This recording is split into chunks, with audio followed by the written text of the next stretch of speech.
So let's catch everyone up to where we are now on the YouTube channel. First, in your words, can you describe what is Steve Rosse's YouTube channel? Well, it says in the credits, this is either a cultural and spiritual pilgrimage or just an old guy's hobby.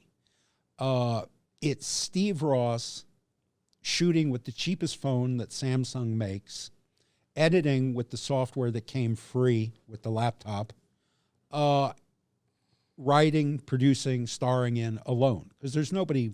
I try to include my neighbors as much as I can, but none of them speak any English, so I have to write lines for them in Thai.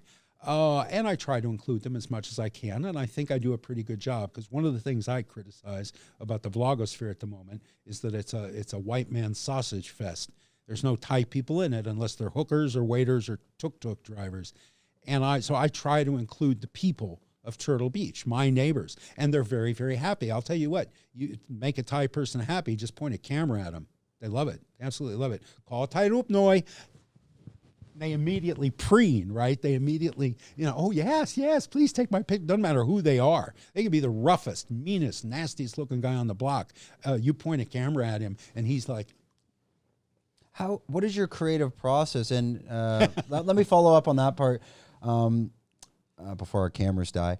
I watched now it's not a recent one, but it's more about cockfighting. And as I was watching that, you had one, actually, this might've been a different episode, because I've watched so many together that I'm kind of mixing them all up. There's one where you did the What I Love. I thought that was very interesting. And it's like we talked about, it's that, not sketch comedy, but a variety show, where it can start with the What I Love, but you've taken 20 takes. Is that planned out to the What I Love part? And to follow up with that, then the next part with the cockfights, you have all of a sudden 20 photos of different roosters. Where are you finding all these? And is that planned? So as you can see, even I'm so lost on the content, but for some reason I want more. Well, thank you. I'm flattered. I'm flattered you think I have a process. I don't. It's creativity at this point in my life is very organic. I went to college, my degree's in theater.